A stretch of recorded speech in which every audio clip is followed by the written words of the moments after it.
purchase it. All right, gentlemen, it's been an amazing 15 years. Quiet on the set, guys. We're filming here. It's very important. Recording sound, wrap it up. Lock it up. It's been an amazing 15 years. How's it feel? I don't know. Start again. How does it feel? It feels old, asshole. Thanks for asking. So what's next? Hopefully another 15. Retirement, Social Security, Golf, a house in Riverside. lawn bowling. One memory that stands out for each of you. Oh man, that's tough, dude. Let me think. For me, What was last night? I was just talking, Chris. Okay. All right, you go. Meeting Jeff Clint for the first time. We had the idea to start a company called Stereo down in LA. We came up to SF. It was Chris's idea to hook up with Jeff. We went out to breakfast with him, and we pitched him the idea, and without hesitation, he said, "Let's do it." Yeah. He could have very well said, "No, that seems kind of weird," or, because there wasn't anything to compare it with. So it could have been risky, because it seemed at the time more about kind of the design than having like a big sort of team and making it all about that. But he said, "Let's do it." Yeah, and then I think it was like a night or two later we met with Thibaut, Guerrero, and Jeff and started talking about the graphic ideas and stuff, and they all got really excited about it. And it was over pizza, I remember. Really? And we started writing down ideas and stuff, and that was kind of the beginning. So from now till then, did you like really ever think you'd make it to this point? When you first started, like, was this the vision that you originally had? Yeah, I don't know, not really. No, I remember once Jeff said, with this company, you could be around for 5 to 10 years. And I was like, 5 to 10 years? That's like, dude, I'll be like 28. I'm not gonna be around.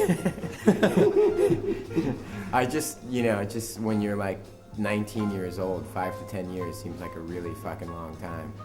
So, so I would never have imagined to be sitting here, with all this stuff 15 years later. No.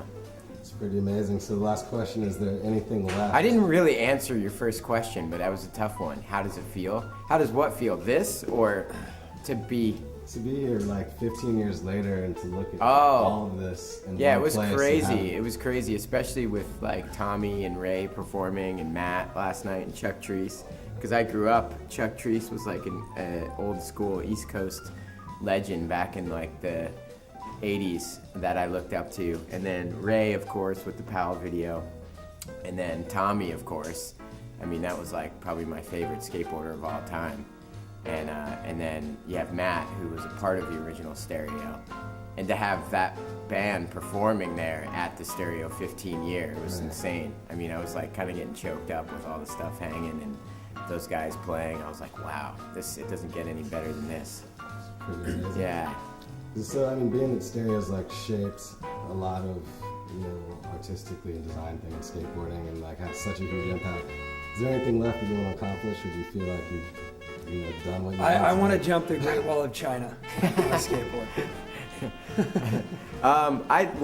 Last night I heard people saying like Stereo's back, and I was talking to Jason about this. Like, it feels almost like what people meant by that was we're actually poised to make an impact again, like we did then with the new team, and there's actually a lot of momentum, and Stereo's starting to pick up sales-wise, and we're working on the video, and the team's really amazing, and it's like, even though the relaunch happened in 03, it was sort of, with Giant, we didn't have full control over it, and it just was what it was, but it wasn't, it was more like a nostalgia thing, but now, this time, 4 or 5 years later, it actually feels like we've lined up all the pieces, to actually really do what we did in 1994 with an amazing skate video and be in the present time, not just living in the past. Not trying to catch up. Yeah, so it's like, and I think that it's also to do with timing, like Stereo's poised to do some really unique things once again. And then for me, 4 years ago, the end of stereo was 95, 96. So having been out of it for so long, I wouldn't have thought about something like this happening. So to come back after a long time and see this, I was so far removed from it that I just kind of left it behind and went on and kind of started living a totally different life. So to be here and see the history and to know that it's back, and like Chris said, it's kind of ready to begin again. I mean, I never ever would have expected it because I was so far gone in terms of not really being involved in skateboarding at all. So, I mean, it's rewarding. Yeah, I would say that. It's exciting for people to feel like that excited about it on all different levels. I mean, obviously there's a creative thing, but for skateboarders, that's not as tangible, you know? Right. And so for people to get this many people out for an art show, but also have momentum building for our, you know, the skateboarding behind it, it's good. I'm happy. Thank you.